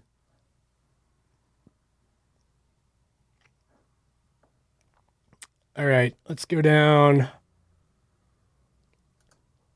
Drink some water, watching from Atlanta. Oh, we got a super chat. Dan, you didn't have to do that. Thank you so much for the super chat. That means a lot from you. Happy Thanksgiving. Thanks, man, for all that you do. I have so much fun watching your channel. Congrats on the baby and have a great weekend. Man, that is super nice. I really, really appreciate that. Thanks so much. Go check out Dan's channel, The Ultra Dad. He's an ultra runner and a dad, if you couldn't guess from his username. And he's got a lot of videos about ultra running. And he also has a sweet Chase Summit hat I saw on his channel the other day, so go check him out. Ganesh R. Hi, Dave. Hey, thanks for joining. Do you anticipate Garmin launching the next iteration of the TriWatch, the 745, in 2022? Maybe. I don't know. Yeah, like I said before, the 745 is such a weird position watch because like all of their watches became so capable. Like the jump between the 245 to 945, I feel like the 7445 bridges it mostly, but I wish I had more battery life and more features. When did the 745 come out? Was that 2019? If that's the case, we'll probably see one in 2022.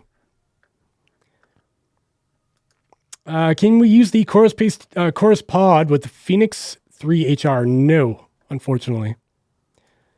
Hey, I'm looking for a fitness tracker. What's the best one for heart rate tracking? Okay, in my testing so far, I will say the top picks in terms of heart rate accuracy from a sports watch. I'll give the top pick to the Apple Watch Series 6 and 7. Where is it? There it is. Yeah, for whatever reason, oh, did I lose my camera? I lost my overhead.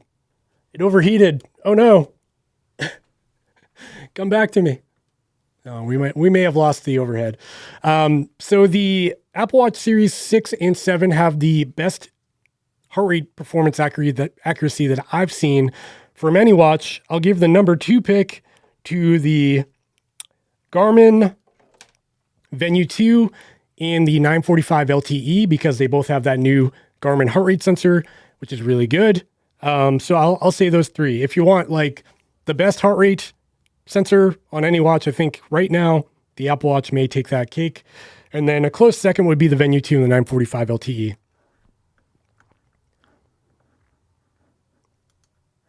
Do you recommend the Garmin 245? Yep, it's an awesome watch. I've got a full review about it compared to some other. I'm working on a 245 versus Pace 2 video, Chorus Pace 2 video, because at the sale price of the 245, it's very close to the Pace 2, and they've got a lot in common. So stay tuned for that video, probably coming next week. I've got the Apex Pro last month after listening to viewing your videos. Thanks again. Awesome. I hope you're enjoying it. That's a beast of a watch. Do you think the Forerunner 245 is still worth buying 2021, given it's almost 3 years old? Yep, I do, because it's on sale. I don't know if they'll update that one soon. Maybe.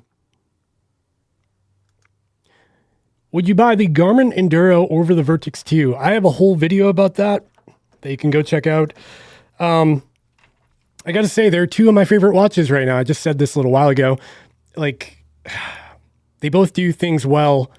I don't know. They're hard. It's a hard choice, especially right now because the Vertex 2's the Enduro's on sale for almost the same price as the Vertex 2. So they're really like head-to-head competition right now. And it's going to come down to your personal preference. The Enduro's a little bit lighter. I feel like it sits a little bit more comfortably on my wrist, but the Venue 2's really good as well. And again, the Venue 2 has mapping. Enduro does not, but the mapping isn't real mapping. It's not like routable POI kind of maps. It's kind of a hybrid map. So I don't know. I would say if you're torn between the 2, flip a coin. They're both very good. Phoenix 6 Pro Sapphire Titanium. What do you think? Awesome watch. Get it. It's on sale. Switch from Samsung Galaxy 3 to the Chorus Apex Pro. And the Chorus is such a better watch. Reliable device for athletes. The G3 was terrible. Yeah. So I have the Galaxy Watch 4, the newer one. And it was a great watch. I mean, like for day-to-day use, just kind of wearing and checking your text messages and using Google Maps and stuff. Really great. It has Spotify, offline music, which is great. But did not get good heart rate performance out of it. And GPS performance wasn't that great either. So yeah, if you're looking for a sports watch, it's kind of a night and day difference when you move to a dedicated sports watch. Andrew Clarkin says, I don't know any of my friends that have an Apple Watch that have broken them. Yeah. I mean, I think it happens because here's the thing. You're probably going to see pictures of broken Apple Watches out there because so many people have them. There's like millions of them out there. They're probably the most purchased smartwatch on the market, easily. So you're going to see broken ones, but I don't think they're that fragile. So I think that may be a misconception, especially if you buy some of the Apple Watches have a sapphire lens, which is really scratch resistant. And then you've got the aluminum or titanium body. Those things are tanks. Is there a big difference between the Elevate 3 and Elevate 4 heart rate sensors from Garmin? From most reviews, it seems like there isn't a huge difference after the firmware updates on the Elevate 3. For me, the Elevate 4 has been a much better performer.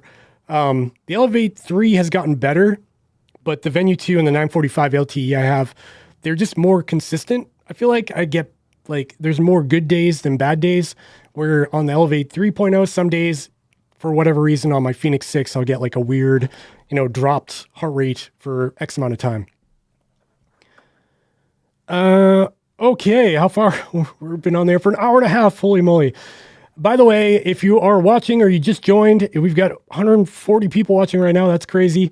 Check out the links in the description. They help support the channel. And check out this voice changer for epic deals. Oh, that didn't work. Man, didn't work. I've got a voice changer set up, but it didn't work. I was trying to be cool there. Darn. I must have clicked a button before I went live. Anyways, check out the links down below. And again, I want to thank playbetter.com for sponsoring this live stream. They've been a big part of my channel for the past several months, and it's been awesome working with them. Check them out if you're interested in purchasing anything.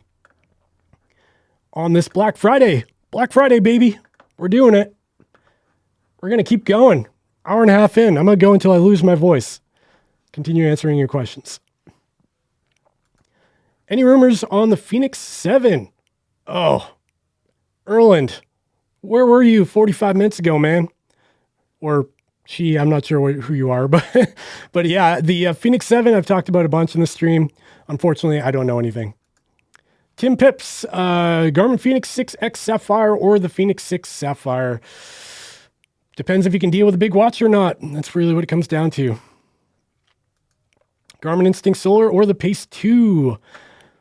Somebody else just asked it.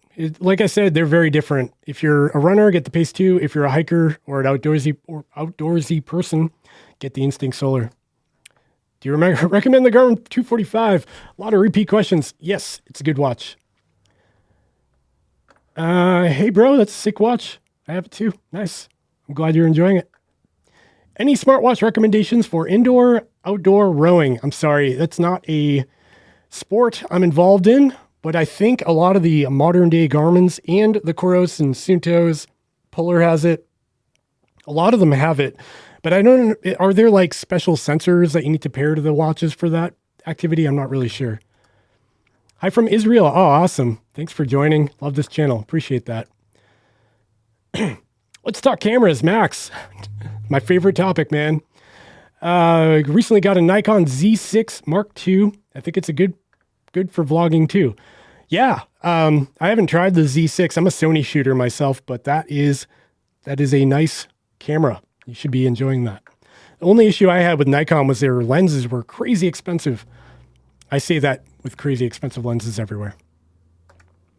Merry Christmas, Dad. That is my son. I'm guessing Cash. I'm going to turn my camera back on. Merry Christmas, Cash. He's on his mom's account saying Merry Christmas.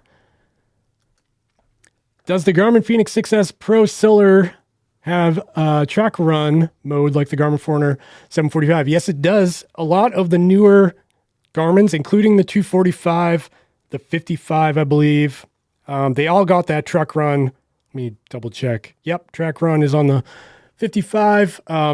So they all have it now. I would check out any of the modern day Garmin's. I think they're going to just put it on everything now because it seems like kind of easy for them to implement. Al says, hi, I want to buy the Garmin Venue 2 for my wife. Any suggestions besides that? If she's got an iPhone, I would check out the Apple Watch. That's probably the closest competition to the Venue 2. If she's got an Android, check out the TicWatch. And that's kind of it. That's all I'm going to say on that. Chris Moore, I really want the Venue 2, but $350 is still steep. Yes, it's still not a cheap watch, but man, it is a great one. I really enjoy the Venue 2. So many features, great display, and a lot of activity profiles. I really hope someday that they merge their like top flagship devices with the Venue 2 technology with the newer display and stuff, because that would be a really cool meshing.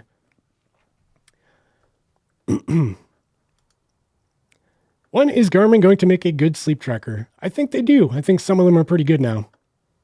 Not all of them. Are there any good solar watches besides the Garmin Instinct Solar? Yeah, so if you're into like the G-Shock stuff, the GSWH 1000, I think that's what this one's called. This one's a cool watch, and the crazy thing about this G-Shock, I can't show it to you on this camera because it died on me, but I got this thing, let's see, I don't know, 8 months ago, and it's still on, and I haven't charged it since then. And the battery still says full, which is crazy. The odd thing about that is the battery life in standby mode is bonkers. It goes forever, but in GPS mode is pretty limited. I think it was 24 hours in GPS mode. That's kind of what I care about more. But if you want a watch that's just lasts forever in standby mode and is a great like everyday kind of read your text messages and, you know, do the basic stuff. The G-Shocks are still pretty interesting if you can swallow the massive size. Let's focus on it. There we go. The massive size of this thing, because it is a very, very large watch. Any tips for running in the winter? I'm still learning myself. I've lived here in the Northeast for my entire life, and running in the winter is still a challenge. 2 pairs of socks is a must on cold days. I like to bring hand warmers, chemical hand warmers, and keep them in my pockets or a vest or something. If I really start to get cold, I can jam them in my shoes. And the final tip I will say is screw shoes are my favorite. I just take old trail running shoes and put sheet metal screws into the back of them, and that adds traction to the shoe without like putting micro spikes or anything over them. Really good for packed down trails in the winter, so you don't slide around too much. Cheesy Biscuit, if you had to choose one watch for the rest of your life, which one would you choose? By the way, I love your content. I think I just talked about this, but I would have to choose between Vertex 2, Enduro, and a Phoenix 6, and I'd probably go with the Phoenix 6 if I could only have one. Again, subjective. That's just my opinion. We just answered that, I think. Are there any good... hey, from Kenna, Phoenix 6 Pro or 945 LTE? Yeah, it's a tough call. If you want the LTE function, it's kind of a no-brainer. If you want better build quality, go for the Phoenix 6. The 945 LTE is awesome, though. It's got a better heart rate sensor and a better GPS chip. Are there any good... Oh, he just answered that. Oh, he asked this question a bunch of times. Thanks, you're welcome. I'm going to scroll down. I think I'm behind. How about some Christmas music for everybody? Yeah, while I scroll. There we go. Scrolling.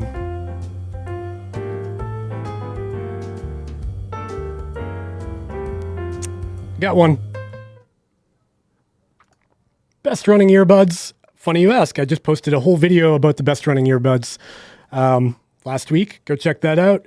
I think my personal pick right now are the Beats Fit Pro earbuds. These are currently my favorite.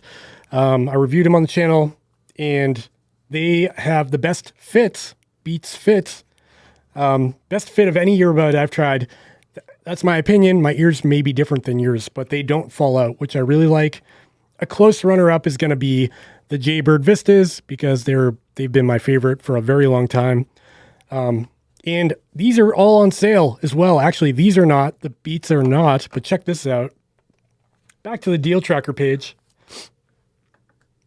Again, link for this is in the description. I'm going to be updating this all day and night. Try to keep as ahead of it as I can. But if we go to running earbuds, you can see all of them here. The Vista 1s are $50 off right now. The Vista 2s are $70 off today. And they come in at, what are they, $129, I think? Yeah, $129 for the Vista 2s. That is a really good deal. So if you're in the market for earbuds, that's hard to beat. They are killer earbuds. I've used these a lot. Love the sound, love the transparency mode. Can't say a bad thing about them. But if the Beats Fit Pro were the same price, I would go with the Beats Fit Pro. Given that these are on sale, I would go with these, because that is a steal. You could buy 2 of these for the price of Beats Fit Pro almost. Man, I'm starting to ramble because I've been on the air so long, going on 2 hours. Let's keep it going. Keep it going.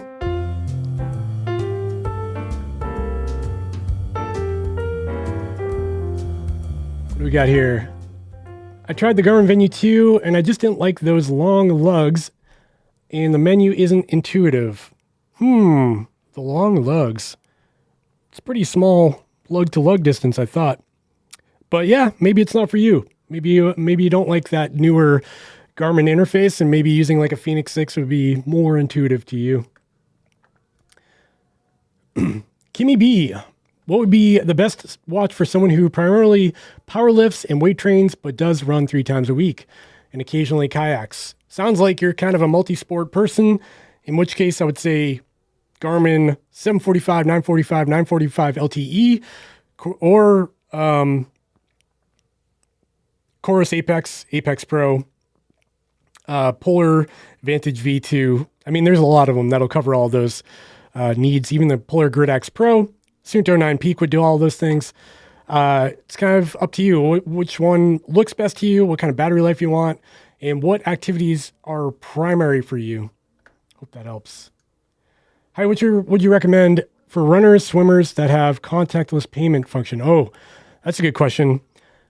Again, the Fenix 6 would probably be the one to go for if you're heavy into activity tracking and also want contactless payment. Oh man, my neighbor here is playing music. I hope that's not coming through. The Fenix 7, yeah, not out yet. So many people asked. Eric Ruman says, you do a fantastic job, Dave. Hi from cold Indiana. Hoping your Thanksgiving was great. Thanks, Eric. That means a lot. Sebastian, any experience with the map app for the non-Fenix watches? DW map free and premium. I've tried them. I didn't have great luck with them, but I know some people really, they use them regularly. So maybe I'm just the old guy who can't figure it out. I just purchased a 245 Music. Looking forward to going for a run and not lugging my phone along. Good deal for $100 off. Yeah, crazy deals going on right now. How come you never talk about the Venue SQ? Is it not a good watch? No, it's actually a great watch. It's a little bit older, and I did actually review it, and there is a comparison video I've got from back in the day comparing it to the Apple Watch SE, I think. So go check those out if you want to learn more about it. It's not the most recent watch, so that's why I don't talk about it as often. Okay, Victor says, favorite running clothing. Right now, I've been on a kick with Lululemon. Sounds weird because I thought Lululemon only sold my wife's leggings that she buys. She really likes their stuff. But it turns out they have really nice stuff for men as well. So I've been wearing, like if you watch any of my vlog videos of me running, I'm wearing either a blue shirt or a dark shirt with like sprinkles on it. Both of those are Lululemon, and I've been wearing their shorts as well. Also, I've been really on a kick with a pair of shorts called the T8 Sherpa short. And that's in one of my videos, I think packing for 100 Mile Ultra. I showed those shorts off. Those are awesome.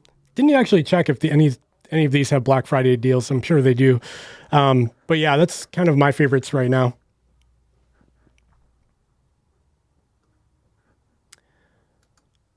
Any rumors on the Garmin Vivo Active 5 or the Venue 2 is the new Vivo Active? This is a question I've been wondering myself because the big issue with the original Venue was that it didn't have great battery life, but then the Venue 2 came out and they kind of resolved that. It has pretty good battery life for a watch with an OLED display. So I've been wondering if they're going to even do the Vivo Active anymore, because what's the benefit? If the Venue 2 is essentially a Vivo Active with a nicer display, why bother with two product lines when they could just do it with one? I think that's unfortunately what might happen for people who really liked that Vivo Active design. I feel like it might go away, but I could be wrong.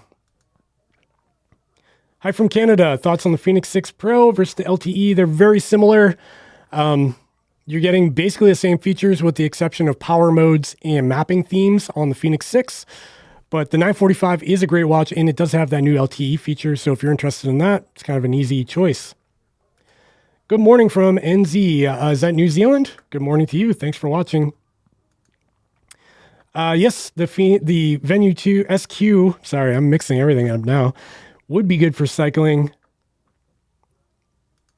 Does your voice change or make you sound like Darth Vader? Yeah, it drops into like a very deep tone. I'm bummed it didn't work. I thought I had it turned on. In your opinion, what is the best non-Garmin alternative to the 745? I would say the Chorus Apex or the Polar Vantage V2. I'm a diver, but I also run a lot. Would you recommend the Garmin Descent Mark II? Yeah, it's a beast. I haven't tried it, but that's what it's made for, is for diving. I don't dive, so I can't tell you like what features do and stuff, but it seems like what people get for diving and looks pretty impressive. My wife dropped and lost my 745 at IMAZ over the weekend. Recommended new 745 or is the 945 worth the cost? I would say go for the 945 LTE. I would skip the 945. It's a good watch, but for $50 more, you get a lot of new things in the 945 LTE, and not just that LTE function, which you don't necessarily even have to use. You get other stuff, better GPS, better heart rate sensor, and it's $50 more. Buy nice or buy twice, baby. That's what I say. Sebastian says, thanks, Dave, and hit the like button. Thank you, Sebastian. Appreciate that. All right. I think I'm caught up. Crazy. Chase the Summit. I'm looking at a watch to track my badminton progress. I play 6 times a week. Looking for a watch that tracks my steps, calories burned, and heart rate. Which watch would you recommend? I'm sorry, I don't know a whole lot about badminton, but I think a lot of the modern Garmin's track that. I could be wrong. Sorry, I can't be more helpful. All right, so let's just jump through the deal tracker page real quick to talk about some of these deals. I think we all know about the Garmin's right now. They're crazy discounts, $250 off the Phoenix 6, $100 off. This one's interesting. $100 off the Tactics Delta. That is a very expensive watch. $1,100 watch, right? They dropped it down to $1,000. The cool thing about this watch is that you get a sapphire lens, but you also get a solar function, this is the only Garmin that does that, but it is $1,000. I secretly really want one, and I don't think I can swing it. Maybe if I sell a handful of these, I can swing a Tactics Delta. Now, below that, we've got, we'll skip over Garmin because we've talked a lot about that. If you weren't here for the Coros talk, the Vertix 1 is $100 off. That is a really good deal, $499 for the Coros Vertix 1. And then you can check out Coros's trade-in program, which is a great deal. If you've got a old watch kicking around, you get some money for it towards a Coros. Suunto, there are some sales. I didn't list all of them. I think I'm missing a couple sales here on the deals page. Suunto 9 Barrow is $149 off. And then you get the Suunto 5 for $100 off. I don't have a ton of experience with the 5, but it looks like an interesting value proposition there. Polar watches are, like we just saw, they're all on sale. I have to update my deal tracker page to reflect the Black Friday sales on Polar's website. But on Amazon, you can get the Grid X for $90 to $100 off, and the M2, the Vantage M2 for a pretty big discount as well. Apple wearables, we've got the Series 6, $75 off. That's a great deal because it's almost the same exact thing as the Series 7 with a slightly smaller display. That's $75 off, so you can get a great deal on that. And you can get the Apple Watch SE for $219 right now. It's actually more than $20 off. Fitbit has a bunch of sales going on. I don't cover a lot of Fitbit content, but you can get some pretty good deals today on Amazon. Like I talked about earlier, the TicWatch Pro 3 GPS, TicWatch Pro 3 GPS Ultra, both on sale with huge discounts. You can get the Pro 3 for $199 now. That's $100 off. The E3 for $139. That's a huge discount of $60 off.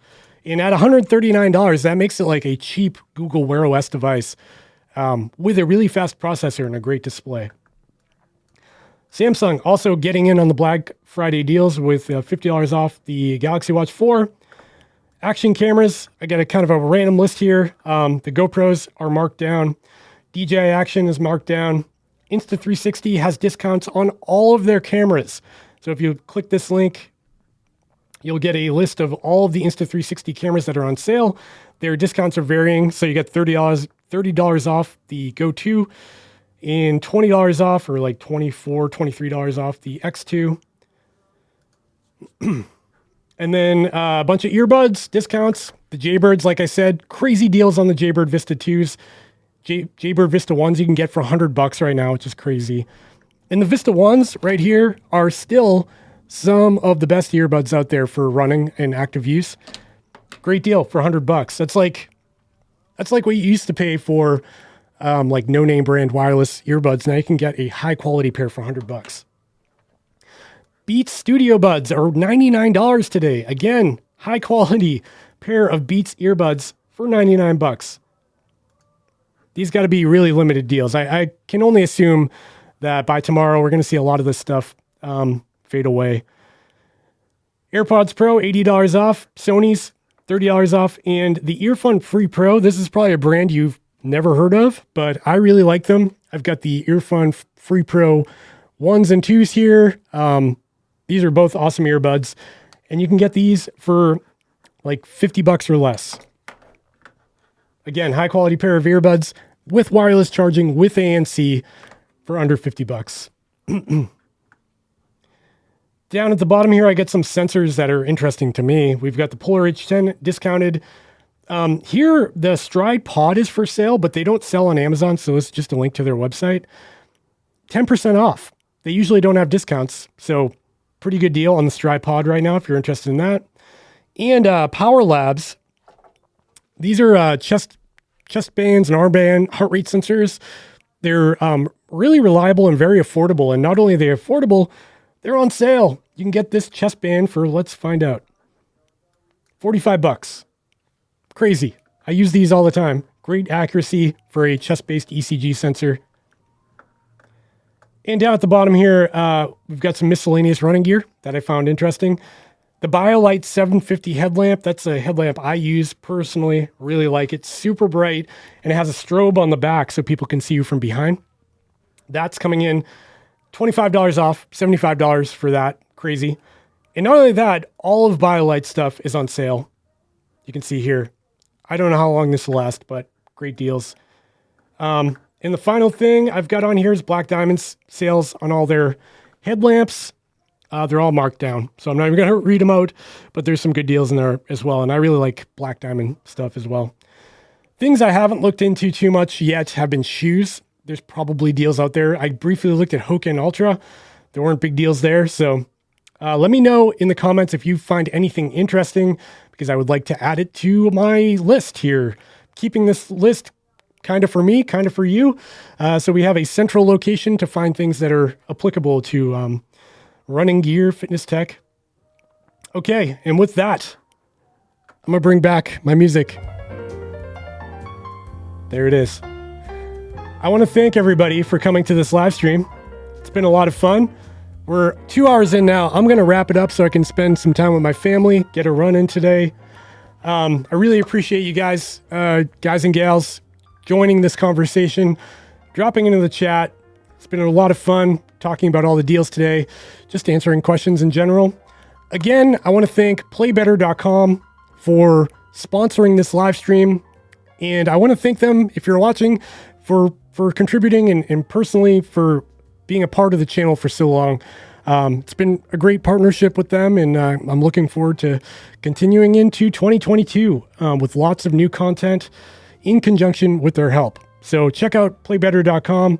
Check out the links in the description down below. They help support the channel. Check out the deal tracker page. Didn't realize I still had that up on the screen.